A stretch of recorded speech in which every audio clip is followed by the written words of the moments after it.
In the humid summer of 1851, 17 prominent citizens of Yazoo County, Mississippi, died within a single hour during what historians would later call the most mysterious mass poisoning in antebellum American history. The victims included 3 state legislators, 2 circuit court judges, 4 wealthy plantation owners, and 8 of their family members. They all died at Willowbrook Plantation during a celebratory feast that was meant to commemorate 25 years of what owner Colonel Jeremiah Rutherford called profitable agricultural enterprise. What authorities discovered in the weeks following would shake the foundations of Mississippi society and expose secrets so dark that official records were sealed for nearly a century. The case files recently uncovered in the basement of the Yazoo County Courthouse reveal a methodical act of vengeance so carefully orchestrated that even today investigators marvel at its precision. Before we continue with the story of Celia, the enslaved woman who many believe orchestrated this deadly feast, make sure to subscribe to our channel and let us know in the comments what state or city you're listening from. We love connecting with our audience from across America. The investigation that followed would uncover not just the identity of the perpetrator, but a network of suffering and brutality that had been hidden behind the Gentile facade of Mississippi plantation society.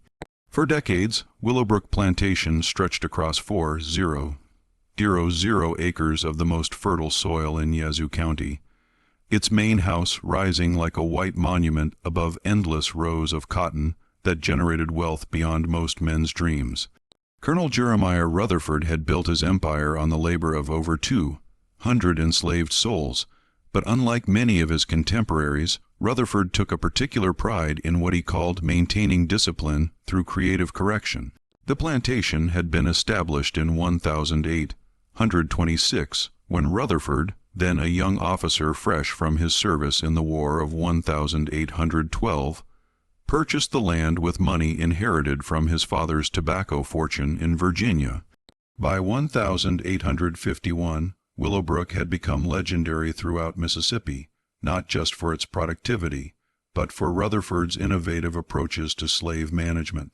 Visiting plantation owners would journey from as far as South Carolina and Georgia to witness what Rutherford termed his educational entertainments.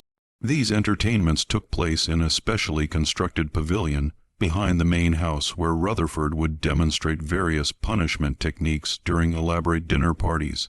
The colonel believed that proper discipline required witnesses, and he had transformed brutality into a social occasion.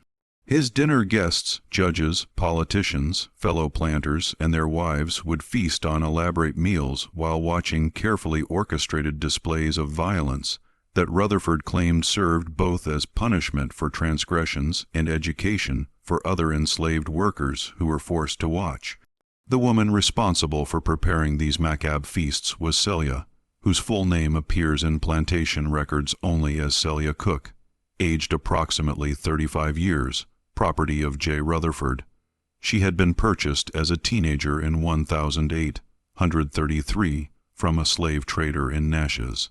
Chosen specifically for her knowledge of cooking techniques learned from her grandmother, a woman who had been born in West Africa and possessed an extensive understanding of local plants and their properties. For 18 years, Celia had labored in the Willowbrook kitchen, a stone building separate from the main house that contained 3 enormous hearths, preparation tables carved from solid oak, and shelves lined with herbs, spices, and preserved ingredients. The kitchen windows faced directly toward the punishment pavilion, ensuring that Celia could hear every scream, every plea for mercy, every crack of the whip as she prepared the meals that would be served to those who watched the suffering with appetites undamished. Celia's own suffering had been methodical and relentless. She had given birth to 4 children during her time at Willowbrook, 2 daughters and 2 sons. The first daughter, born in 1835, had been sold at age 7 to a cotton merchant from New Orleans. The first son, born in 1837, had been killed at age 12 during one of Rutherford's educational demonstrations after being caught stealing a piece of bread from the main house kitchen. The second daughter, born in 1841, had died of pneumonia at age 6, after being forced to sleep in the unheated slave quarters during a particularly brutal winter. Only her youngest son, Marcus, born in 1844, remained alive, working in the cotton fields under the watchful eyes of overseers who carried both whips and pistols. The plantation records, meticulously kept by Rutherford's overseer, Benjamin Harwick, document the systematic brutality that characterized daily life at Willowbrook. Between 1840 and 1851, 17 enslaved people had died from disciplinary measures. 12 had been sold as punishment for various infractions, and countless others had been subjected to punishments that left them permanently disabled. Harwick's ledger notes these events with the same clinical detachment he used to record cotton yields and equipment purchases. A Negro boy, Samuel, aged 14, died from correction administered for insolence disposal, cost $250 for burial. What made Willowbrook particularly sinister was Rutherford's belief that his methods represented enlightened slave management. He regularly corresponded with other plantation owners, sharing techniques and philosophies that he believed demonstrated his intellectual superiority. In a letter dated March 15, 1851, discovered among his papers, Rutherford wrote to a fellow planter in Alabama, "The key to managing our peculiar institution lies not in random brutality, but in calculated demonstration. When punishment becomes spectacle, it serves dual purposes: correction for the individual and education for the masses. My dinner guests consistently remark upon the effectiveness of my methods, and my cotton yields remain among the highest in the county." Celia had witnessed every one of these educational demonstrations. She had prepared elegant meals for guests who applauded as human beings were tortured for their entertainment. She had seen her own son, Marcus, forced to watch as other children were brutalized, his small face frozen in terror that she knew would never completely fade. She had listened to the laughter of Weld, rest ladies as they sipped wine, and commented on the effectiveness of various punishment techniques.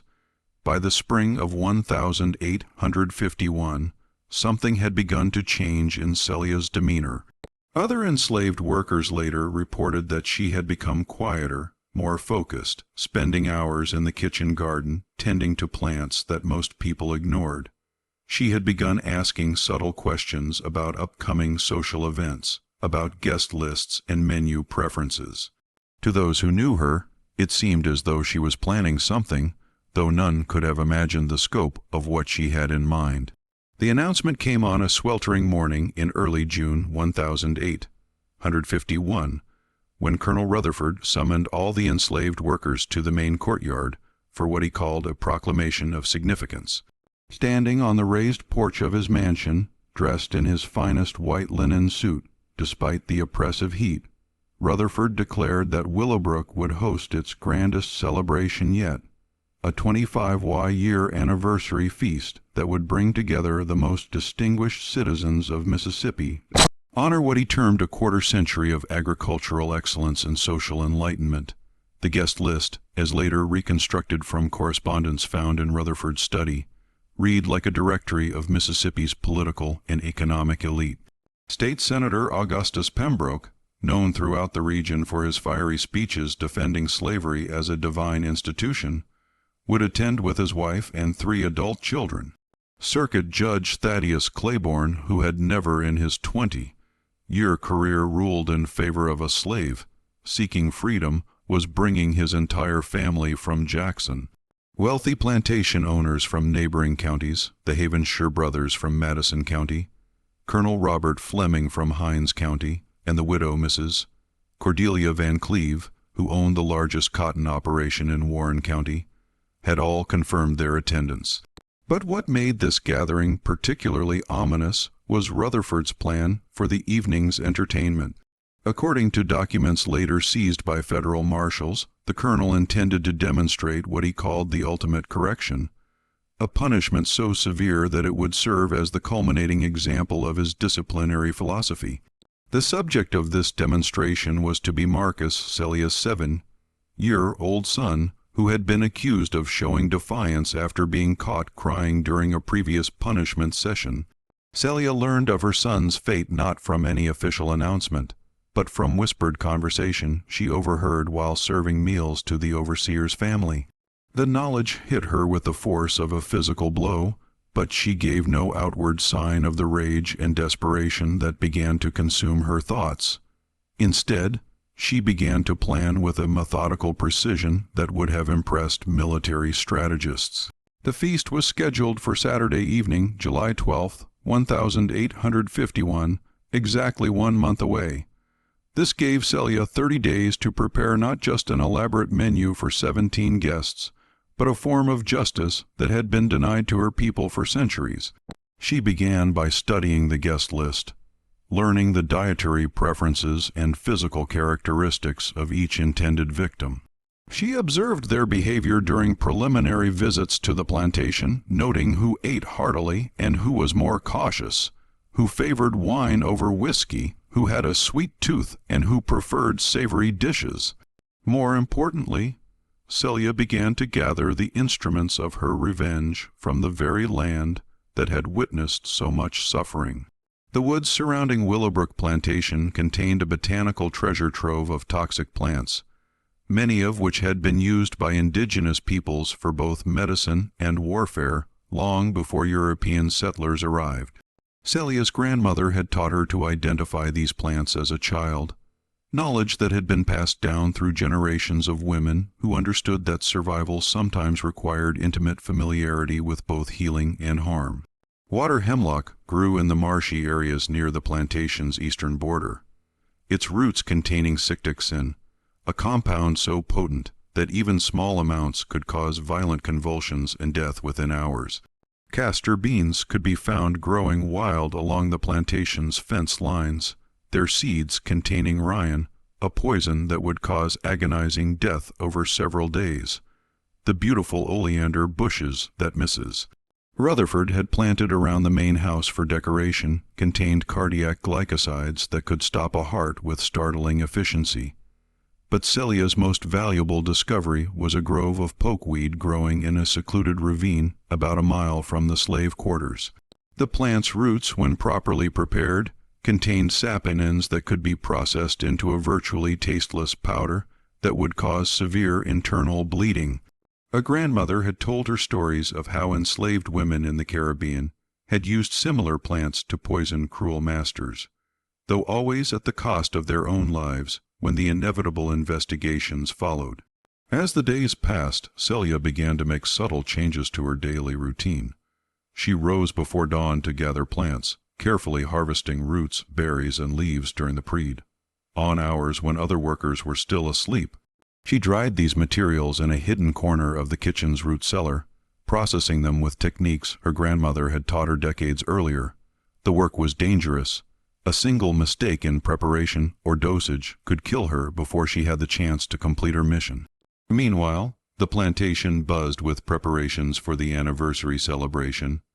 Rutherford had ordered new uniforms for the house servants, fresh paint for the main house, and elaborate decorations for the dining room. He hired a string quartet from Jackson to provide musical entertainment, and commissioned a local silversmith to create commemorative goblets for each guest.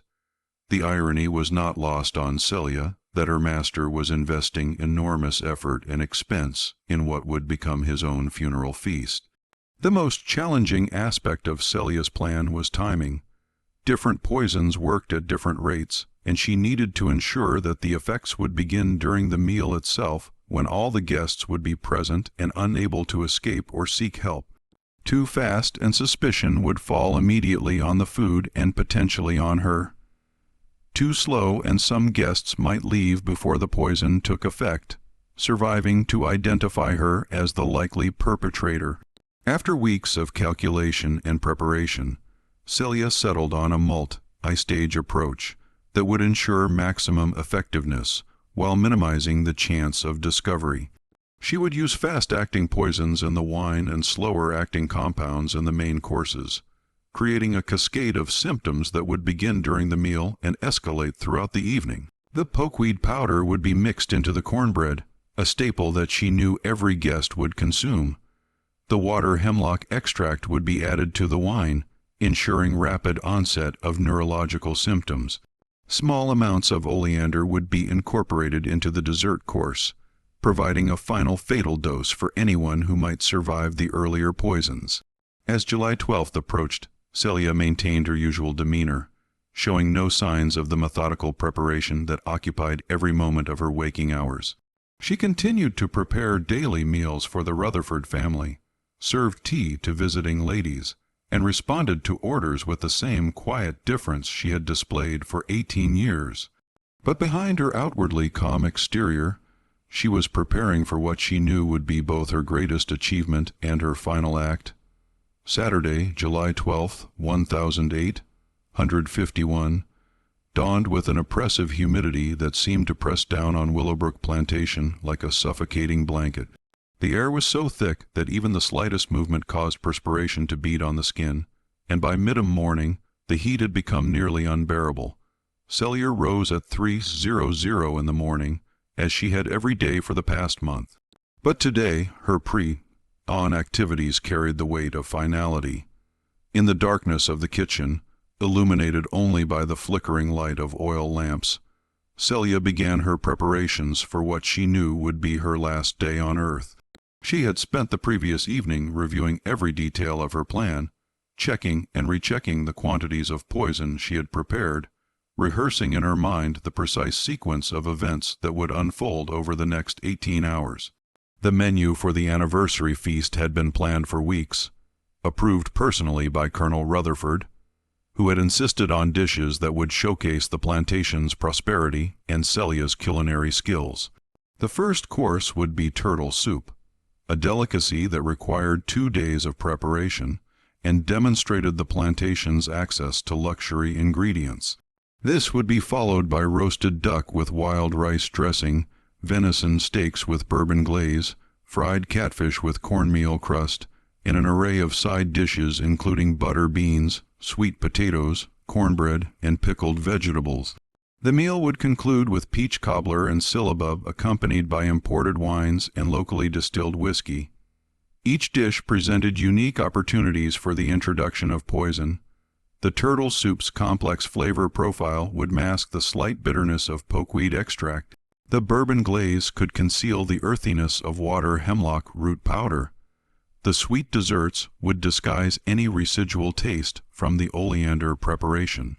Celia had tested these combinations over the past weeks, using tiny amounts on herself to ensure that the flavors remained true, while the toxic compounds retained their potency. As the sun rose, other kitchen staff arrived to assist with the massive undertaking of preparing a feast for 17 guests, plus the Rutherford family. None of them suspected that they were participating in the most elaborate murder plot in Mississippi history. Celia directed their activities with calm efficiency, assigning tasks that would keep them occupied with preparations that required no access to the ingredients she had already modified. Young Sarah, an 18-year-old house slave who had been assisting in the kitchen for 2 years, was assigned to prepare vegetables and arrange flowers for the dining room. Old Moses, who had worked at Willowbrook since its founding, was tasked with polishing silver and arranging chairs.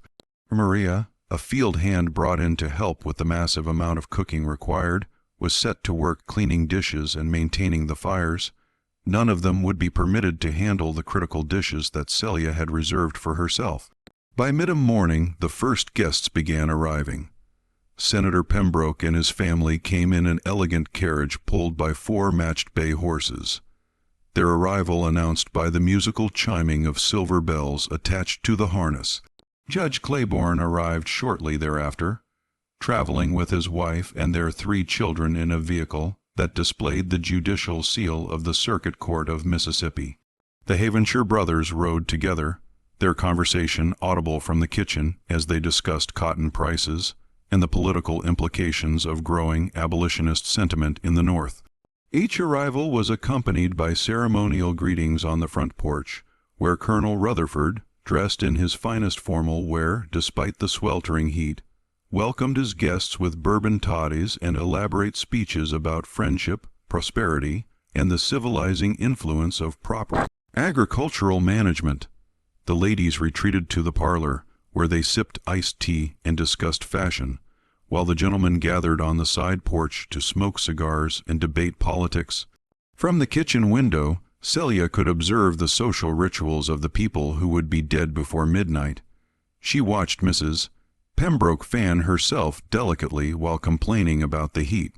She saw Judge Claiborne's youngest daughter, a girl no older than Marcus, playing with a wooden doll on the porch steps. She observed Colonel Fleming demonstrating a new type of whip to an appreciative audience of fellow plantation owners. These were the people who had applauded the torture of children who had built their fortunes on systematic brutality, who had created a world where her own son could be murdered for their entertainment. At 2:00 in the afternoon, Rutherford announced that the evening's educational demonstration would commence at 6:30, followed by dinner at 7:30. The timing was perfect for Celia's purposes. The demonstration would ensure that all guests were present and in high spirits when the meal began, making them less likely to notice subtle changes in taste or texture that might indicate the presence of foreign substances. The demonstration itself was to take place in the punishment pavilion, where Marcus had been confined since the previous evening. Celia had not been permitted to see her son, but she could hear his crying through the thin walls of the storage building where he was being held. The sound threatened to break her concentration, but she forced herself to focus on the tasks at hand. Her grief and rage would serve no purpose unless they were channeled into the methodical completion of her plan. As the afternoon wore on, Celia began the final preparations. The turtle soup was heating in massive iron pots, its rich aroma filling the kitchen with the scent of herbs and spices that masked the earthy undertones of the pokeweed extract. She had stirred in hours earlier. The ducks were roasting in the main oven, their skin beginning to crisp and brown while the venison steaks waited nearby, already marinated in a bourbon mixture that contained enough water hemlock powder to kill a dozen men. The cornbread was her masterpiece of deception, golden brown and fragrant. It looked and smelled exactly as it should, but each loaf contained enough processed poke root to cause fatal internal bleeding within 6 hours. Celia had calculated the dosages carefully, ensuring that even guests who ate sparingly would consume lethal amounts when combined with the other poisoned dishes. At 5:00, as the heat of the day reached its peak, Celia sent her assistants to rest and prepare themselves for the evening service. She claimed she needed time alone to complete the more delicate preparations, a request that surprised no one given her reputation for perfectionism. In truth, she needed privacy for the final and most dangerous phase of her plan, the preparation of the wine that would serve as the primary delivery system for the fastest-acting poisons. The wine cellar at Willowbrook contained bottles worth more than most people earned in a year, imported from France and aged in carefully controlled conditions. Rutherford had selected 3 bottles of his finest Bordeaux for the anniversary celebration, wines that he claimed had been purchased from the private collection of a European nobleman. Celia had studied these bottles for weeks, learning to remove and replace their corks without leaving any trace of tampering. Working by candle light in the root cellar beneath the kitchen, Celia carefully opened each bottle and added precise amounts of water hemlock extract to the wine. The extract was virtually colorless and would not affect the wine's appearance, but it would ensure that neurological symptoms would begin within minutes of consumption. She resealed the bottles with wax that perfectly matched the original, then aged them with dirt and dust to disguise any evidence of recent handling. As 6:00 approached, the sounds of gathering excitement could be heard from the main house. Guests were moving toward the punishment pavilion, their voices animated with anticipation for the evening's entertainment. Celia could hear Colonel Rutherford explaining the evening's agenda, describing the demonstration that would showcase his disciplinary methods. She could hear the nervous laughter of ladies who were simultaneously horrified and fascinated by the prospect of witnessing extreme violence. She could hear the approving murmurs of men who viewed such displays as necessary components of maintaining social order. But most clearly she could hear the terrified sobs of her 7-year-old son, who was about to become the victim of their entertainment. The sound filled her with a cold determination that steadied her hands as she made final preparations for the meal that would bring justice to Willowbrook Plantation. At exactly 6:30, as the sun began to set through the Spanish moss that draped the ancient oak trees surrounding the plantation, the educational demonstration began. Celia forced herself not to listen to the sounds coming from the pavilion, but she could not escape them entirely. Instead, she focused on arranging the final elements of the feast, checking each dish one last time to ensure that her preparations were complete. The turtle soup was ladled into elegant porcelain bowls, each one containing enough poison to kill within hours. The roasted ducks were carved and arranged on silver platters, their bourbon glaze glistening with deadly intent. The venison steaks were grilled to perfection, their surfaces seared with compounds that would cause excruciating death. The cornbread was sliced and placed in silver baskets lined with crisp white linen, each piece containing enough pokeed extract to cause fatal internal bleeding. As the demonstration in the pavilion reached its climax, marked by sounds that would haunt any decent person's dreams, Celia completed her final task. She opened the 3 bottles of poisoned wine and allowed them to breathe, as any proper host would do for such expensive vintages. The water hemlock extract was now fully dissolved, creating what appeared to be nothing more than exceptionally fine French wine, but was in fact one of the most potent delivery systems for poison ever devised. At 7:30, as the guests filed back from the pavilion with flushed faces and animated conversation, Celia rang the dinner bell that would summon them to their final meal.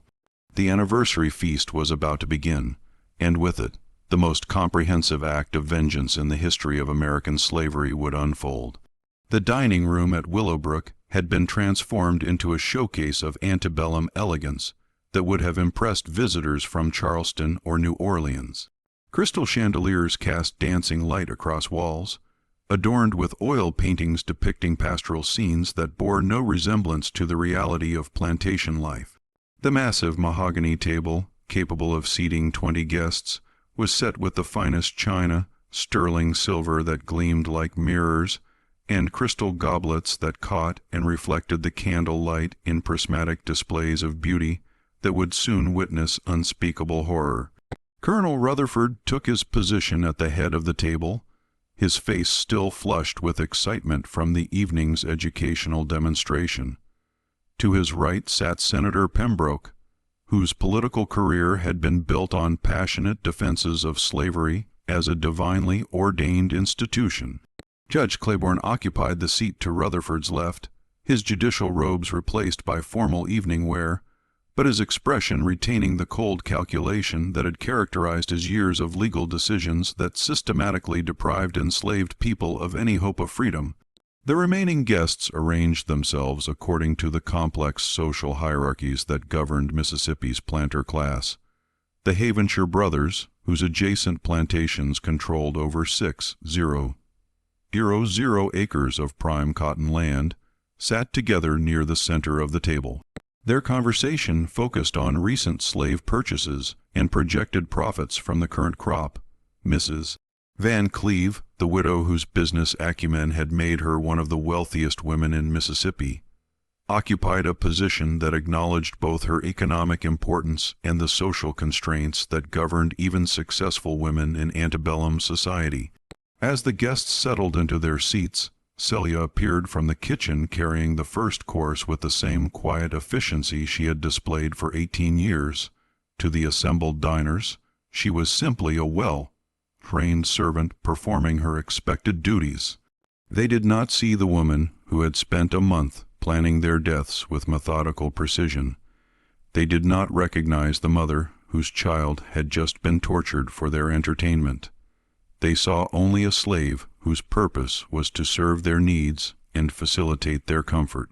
The turtle soup was presented in individual bowls, each one garnished with delicate herbs that complemented both the complex flavors of the dish and the subtle earthiness of the poky extract that had been incorporated into every serving.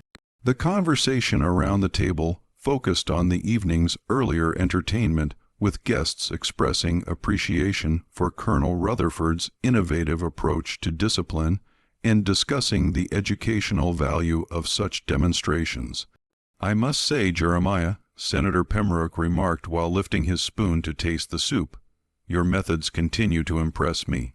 The systematic nature of your approach to correction serves as an excellent example for other plantation owners who lack your understanding of proper management techniques." He consumed several spoonfuls of the poisoned soup while speaking, his political sensibilities preventing him from recognizing that he was ingesting a substance that would cause fatal internal bleeding within hours. Judge Claiborne nodded in agreement as he savored his own portion of the deadly first course. Indeed, the psychological impact of such demonstrations cannot be underestimated. When correction becomes spectacle, it serves dual educational purposes: punishment for the individual transgressor and instruction for the broader slave population. I have observed similar principles in my courtroom, where public sentences serve to discourage future criminal behavior among the Negro population. The soup course concluded without incident, each guest having consumed carefully calculated amounts of pokeweed extract that were already beginning to work their way through their digestive systems. The poison would cause no immediate symptoms, but it was establishing the foundation for the internal damage that would culminate in death within hours. Celia collected the empty bowls with the same composed demeanor she had always displayed, giving no indication that she had just administered the first wave of what would be a carefully orchestrated series of fatal doses. The second course consisted of the roasted ducks carved into elegant portions and presented on silver platters alongside wild rice dressing that had been prepared with bacon fat rendered from hogs that had been fed, a diet supplemented with acorns gathered from oak trees growing in soil that had absorbed decades of blood from Willowbrook's punishment grounds.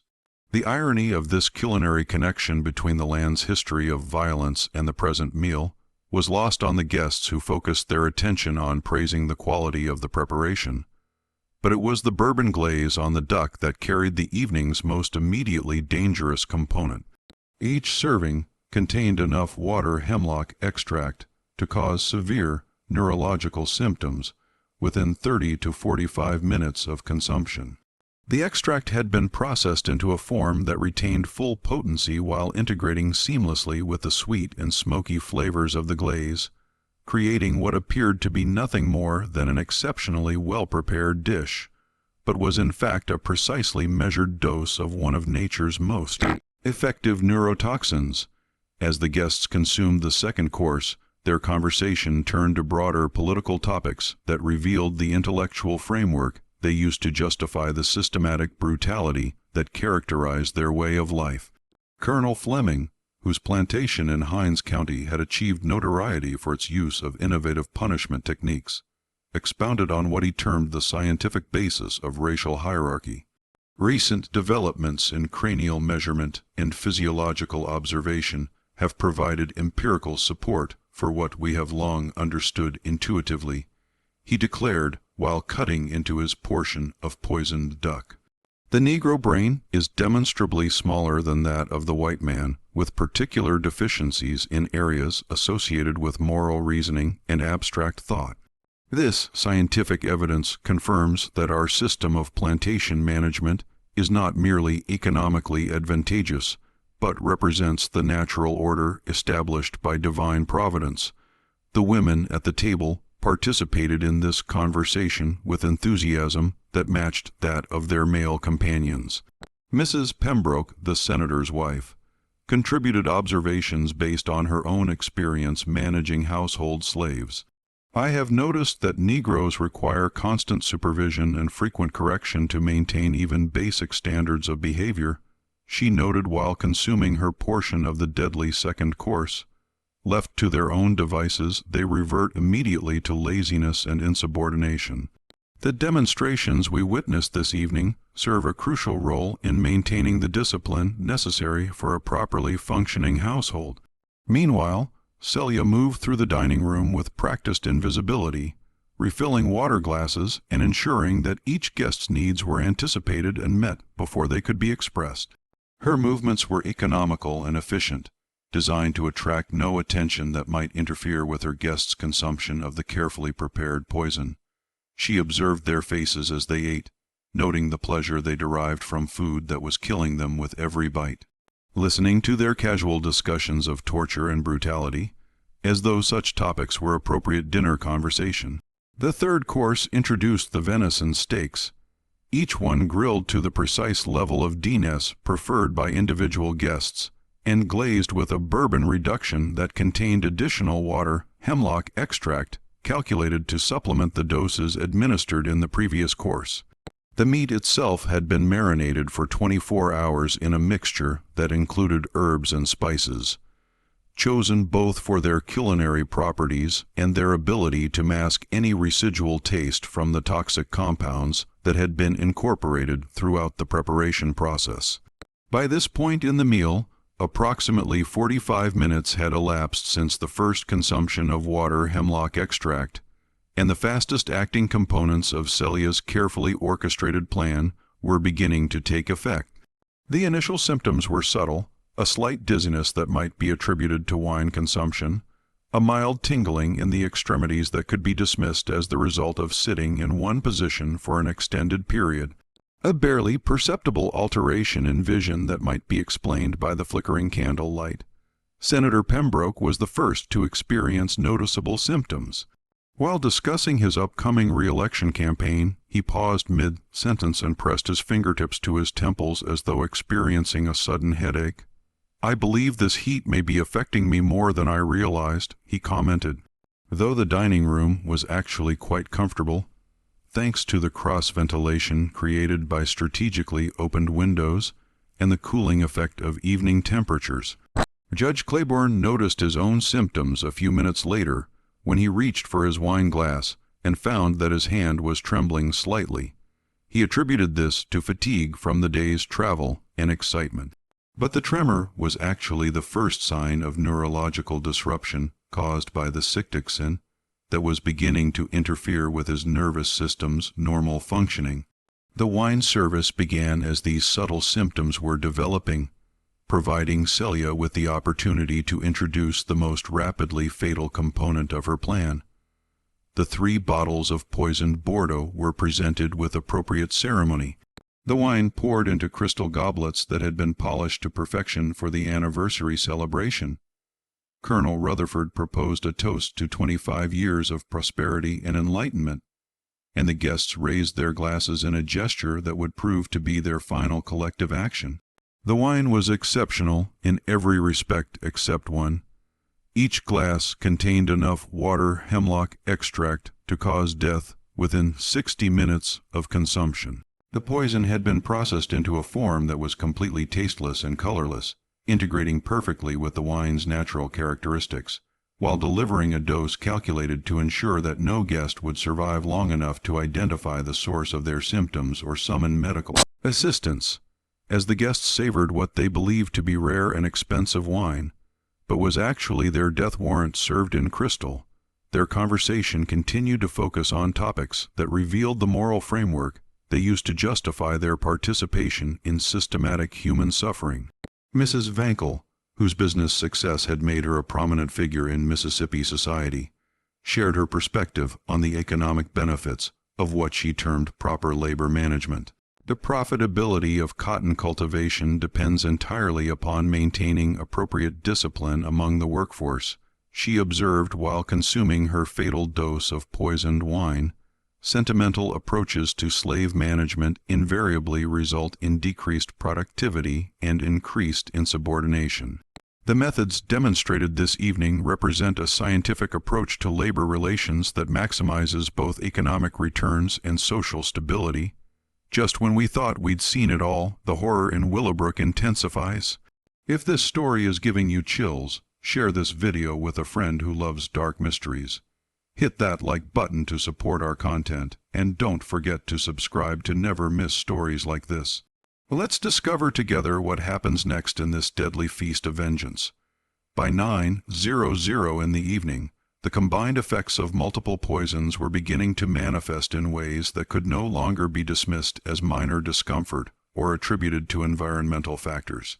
The water hemlock extract from both the duck glaze and the wine was causing increasingly severe neurological symptoms, while the pokey compounds from the soup and cornbread were initiating the internal bleeding that would prove fatal even if the other poisons had not been administered.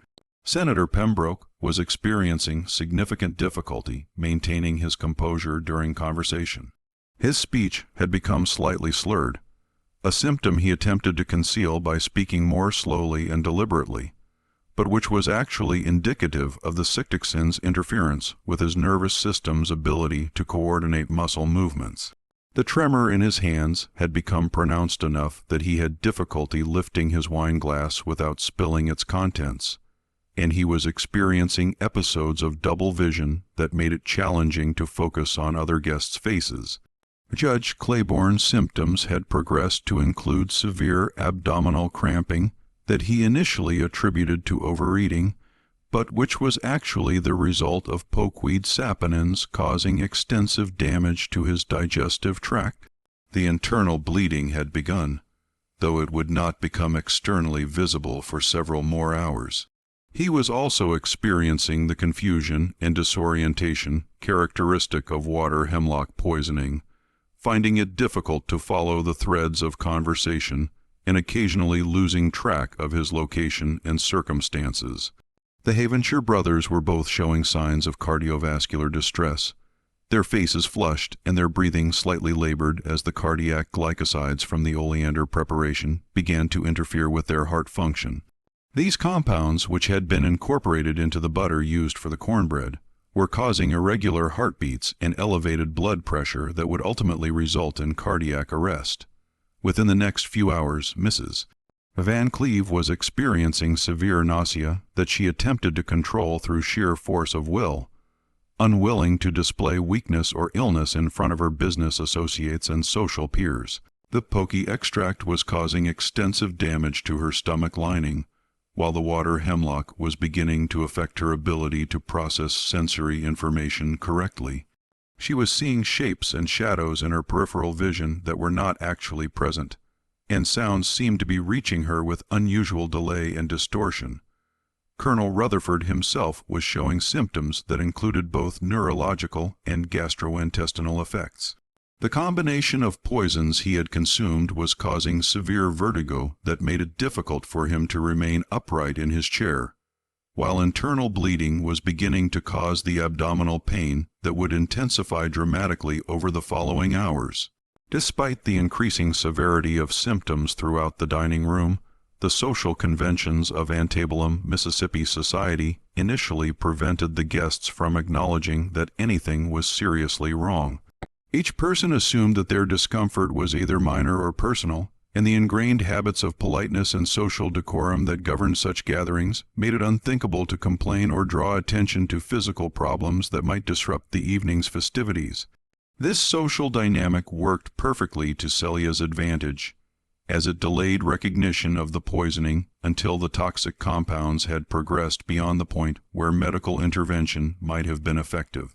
The guests continued to participate in dinner conversation, even as their bodies were being systematically destroyed by the carefully administered doses of plant-based toxins that were now circulating through their bloodstreams and causing irreversible damage to vital organs.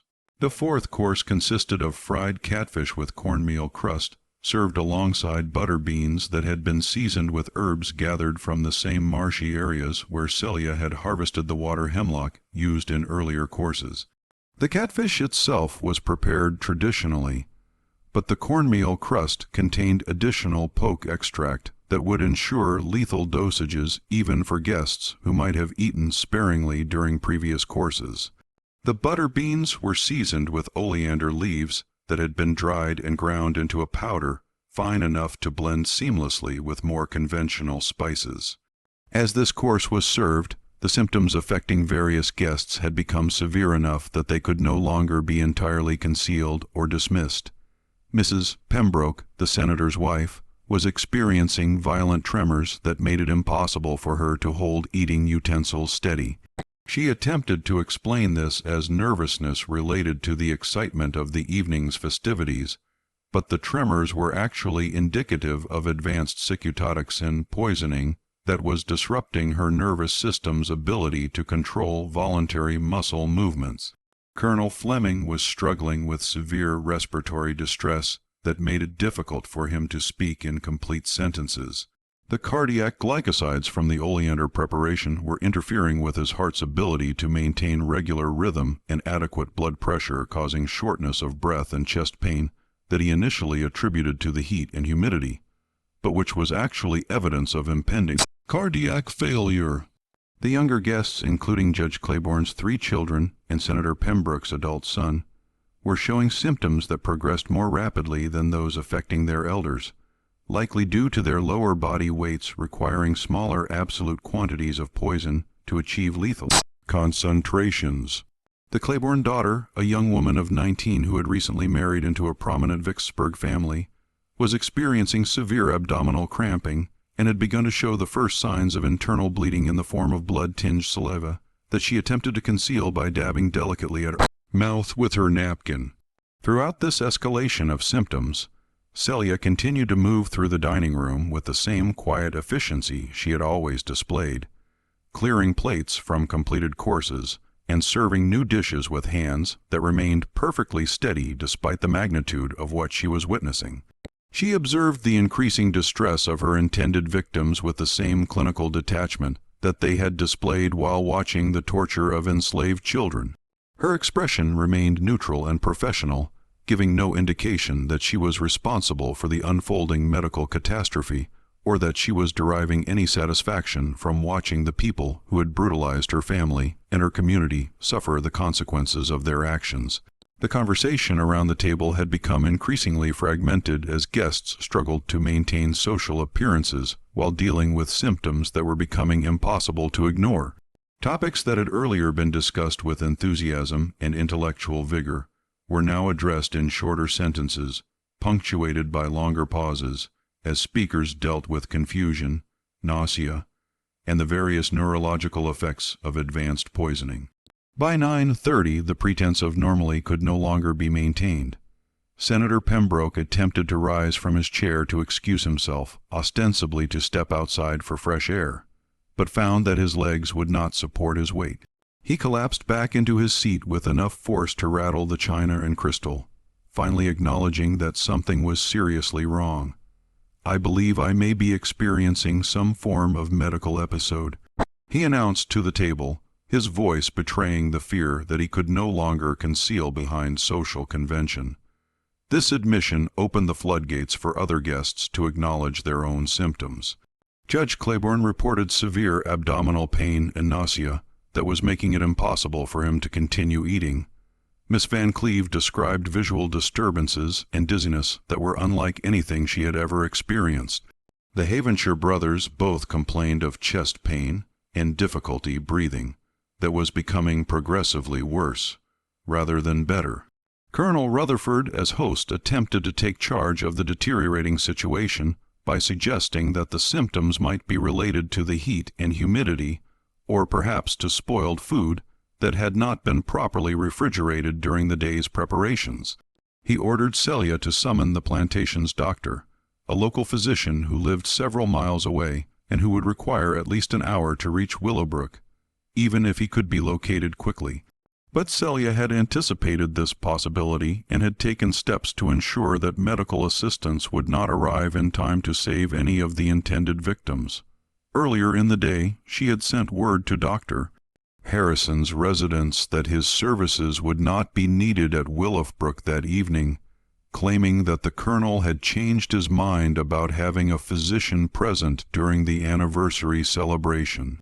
This false message would delay the doctor's response to any emergency summons by creating confusion about whether he was actually wanted at the plantation. Furthermore, Celia had arranged for the plantation's fastest horses to be relocated to distant pastures under the pretext of allowing them to graze in areas with better grass. This would slow any attempt to send riders for help, adding crucial minutes to response times that were already measured in hours rather than minutes due to the rural location of Willowbrook and the limited medical resources available in Yazoo County during the 1850s. As the symptoms continued to worsen, some guests began to suspect that their illness might be related to something they had consumed during the meal. Mrs. Van Cleve, whose business acumen included a sharp analytical mind, was the first to voice this suspicion directly. "I believe we may have been poisoned," she announced with the clarity that comes from facing imminent death. "These symptoms are too severe and too consistent across our entire party to be explained by heat exhaustion or spoiled food."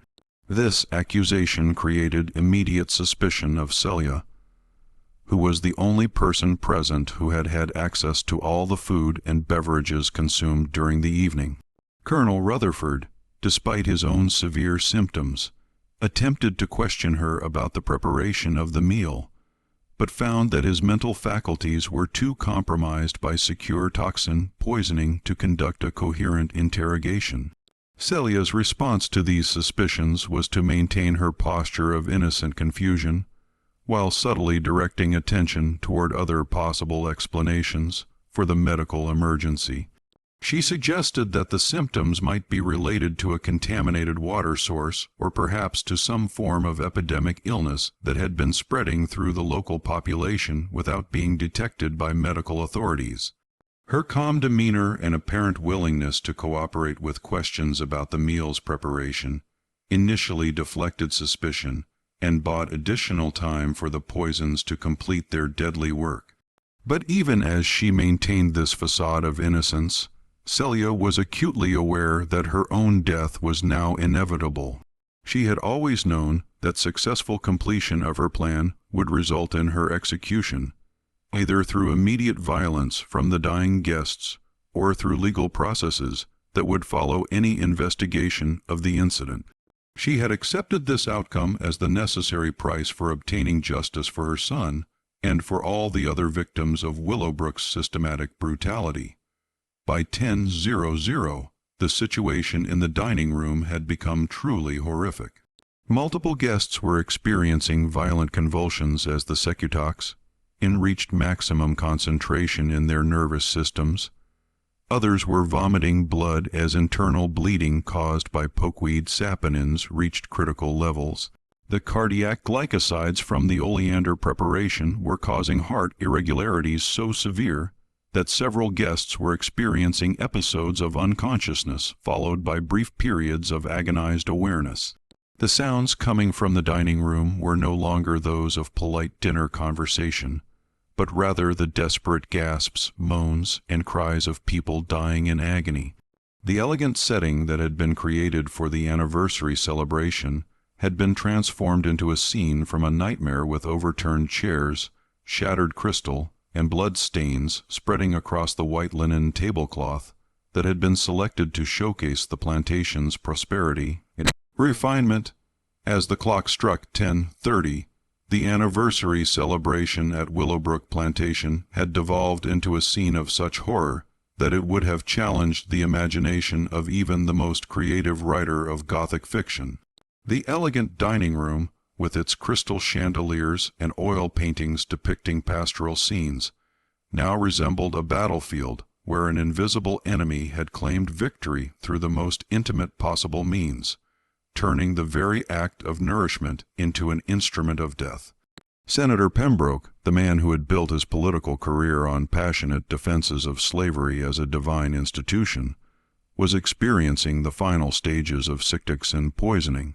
His body was racked by convulsions so violent that they had overturned his chair and sent him crashing to the floor, where he lay gasping for breath between seizures that caused his spine to arch backward in positions that seemed to defy human anatomy. The neurological damage was so extensive that he had lost the ability to speak coherently, his final words consisting of fragmented pleas for help that were rendered unintelligible by the toxin's interference with his motor cortex. Judge Claiborne, whose 20-year judicial career had been characterized by systematic denial of basic human rights to enslaved people, was dying from a combination of internal bleeding and cardiac failure that created symptoms of extraordinary suffering. The pokeweed saponins had caused such extensive damage to his digestive tract that he was vomiting blood in quantities that seemed impossible for a human body to produce, while the oleander glycosides were causing his heart to beat in irregular patterns that alternated between racing so fast it seemed ready to burst and slowing to rates that barely sustained consciousness. The Havenshire brothers, whose adjacent plantations had made them among the wealthiest men in Mississippi through their innovative approaches to slave labor extraction, were experiencing synchronized cardiac episodes that caused them to clutch at their chests, while their faces turned the deep purple color characteristic of severe oxygen deprivation. The oleander compounds had disrupted their heart function so thoroughly that their cardiovascular systems were essentially shutting down in real time, causing them to experience the terror of feeling their own life forces ebbing away with each increasingly labored heartbeat. Mrs. Van Cleve, the business-minded widow whose success in cotton cultivation had made her a prominent figure in Mississippi society, was suffering from a combination of symptoms that included both neurological and gastrointestinal effects so severe that she had lost control of basic bodily functions. The multiple poisons she had consumed were causing her to experience hallucinations so vivid that she was responding to people and objects that existed only in her dying brain, while simultaneously causing internal bleeding that was beginning to manifest through every possible orifice.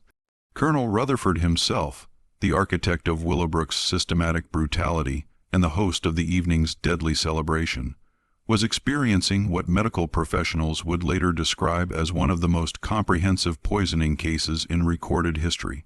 The combination of secutoxin, pokeweed, saponins, and cardiac glycosides had created a symphony of symptoms that attacked every major organ system simultaneously. His nervous system was shutting down in ways that caused excruciating pain, while simultaneously preventing him from expressing that pain coherently.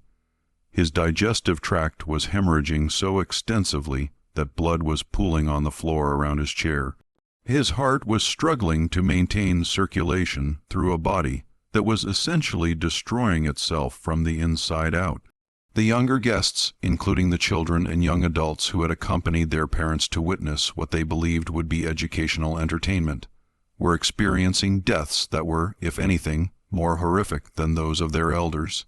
Their lower body weights meant that the carefully calculated doses of poison achieved lethal concentrations more quickly, but their relative health and physical vigor meant that their bodies fought the toxic compounds longer and more desperately than those of older victims. Throughout this unprecedented medical catastrophe, Celia moved through the dining room with the same quiet efficiency she had always displayed, though her role had now shifted from serving additional courses to providing what comfort she could to people who were beyond any possible medical intervention. She offered water to guests who were still conscious enough to drink, arranged pillows for those who had collapsed, and cleaned blood from faces and hands with the same gentle care she had once provided to her own children. Her demeanor remained calm and professional, even as she witnessed scenes that would have traumatized hardened battlefield surgeons. She had spent 18 years watching these same people derive entertainment from the systematic torture of enslaved children, and her capacity for sympathy had been exhausted long before she began planning their deaths. What she felt as she watched them die was not satisfaction or revenge, but rather a cold sense of justice finally being served after decades of delayed reckoning. The irony of the situation was not lost on her. She was providing more compassionate care to her dying victims than they had ever provided to the hundreds of enslaved people who had suffered and died under their authority. Even in their final moments, when they were experiencing terror and agony beyond description, she treated them with more humanity than they had ever shown to people they considered their property. By 11:00, the first deaths had occurred. Mrs. Pembroke, the senator's wife, who had earlier explained the necessity of constant supervision and frequent correction for household slaves, succumbed to a combination of cardiac failure and respiratory paralysis that ended her suffering with what appeared to be a moment of profound recognition of her own mortality. Her final expression suggested that she understood in those last conscious seconds that her death was connected to the systematic cruelties she had supported and enabled throughout her adult life. Judge Claiborne's youngest son, a boy of 16 who had been brought to the celebration as part of his education in the responsibilities of plantation management, died from seartox, in poisoning that caused convulsions so violent they resulted in multiple bone fractures. His death was particularly horrific because his youth and physical condition enabled him to remain conscious longer than older victims, allowing him to experience the full progression of symptoms from initial neurological disruption through complete system failure.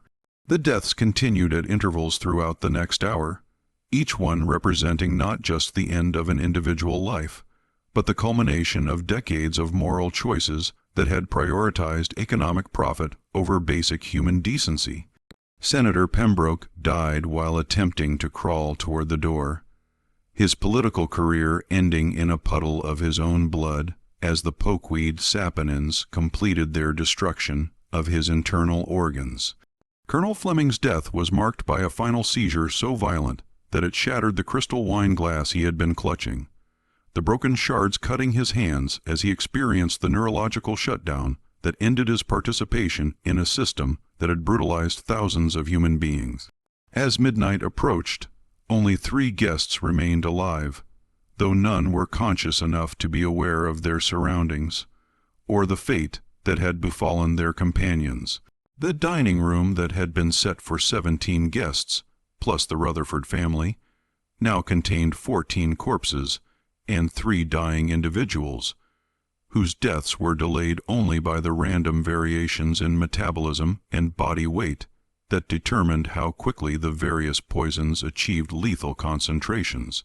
Colonel Rutherford was among the final survivors, his death prolonged by his larger physical size and his body's desperate attempts to process the multiple toxins that were systematically destroying his vital organs.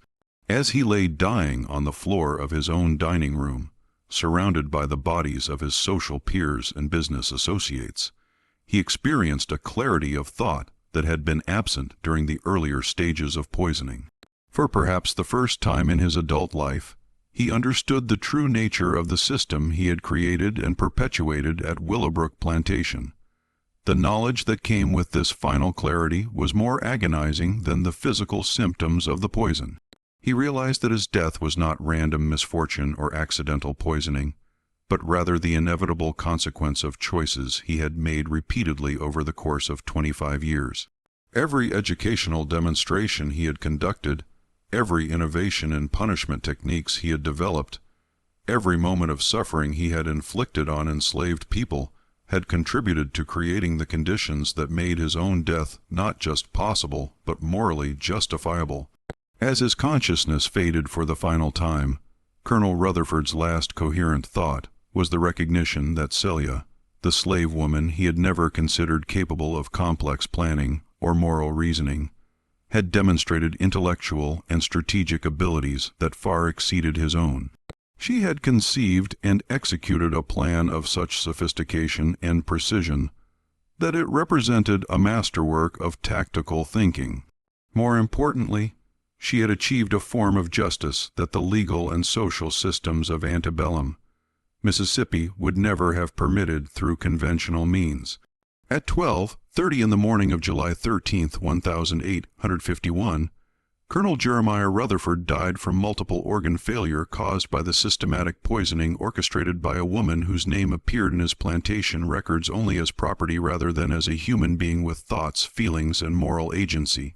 His death marked the end of the most comprehensive act of resistance in the history of American slavery, an act that had eliminated 17 of Mississippi's most prominent defenders of human bondage in a single evening. Dawn broke over Willowbrook Plantation on July 13, 1851, revealing a scene that would challenge the investigative capabilities of law enforcement officials who had never encountered anything approaching the scale and sophistication of the previous evening's events. The dining room contained 17 corpses arranged around a table still set with fine china and crystal, creating a tableau that seemed to belong more to Gothic literature than to the reality of Antebellum, Mississippi. Celia had spent the hours between midnight and dawn methodically cleaning and organizing the evidence of her actions, not in an attempt to conceal her responsibility, but rather to ensure that investigators would be able to reconstruct the events with sufficient accuracy to understand the magnitude of what had occurred. She had arranged the bodies in dignified positions, closed eyes and folded hands in gestures that demonstrated more respect for the dead than the victims had ever shown to those they had brutalized during their lifetimes. The first discovery of the mass death came when household slaves arrived for their morning duties and found the dining room filled with corpses. The initial reaction was panic and confusion, as no one could immediately comprehend how 17 healthy adults could have died simultaneously during what was supposed to have been a celebratory dinner. Some suspected epidemic disease, others feared supernatural intervention, and a few immediately suspected poisoning, though none could imagine the scale and complexity of what had actually occurred. Word of the tragedy spread throughout Yazoo County with remarkable speed, carried by riders who galloped between plantations, sharing news that seemed too extraordinary to be credible.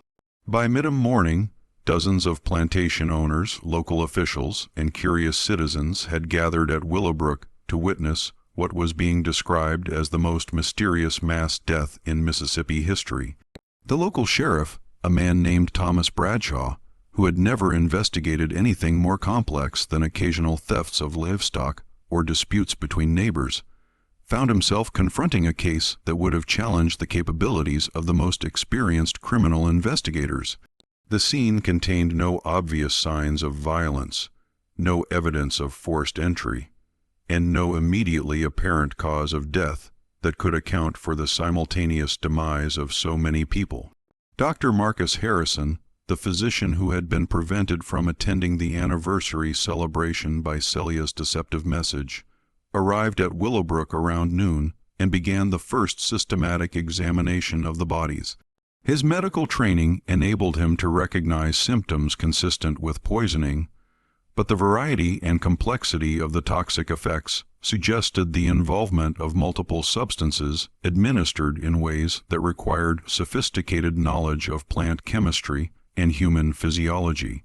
The investigation was further complicated by the social and political prominence of the victims.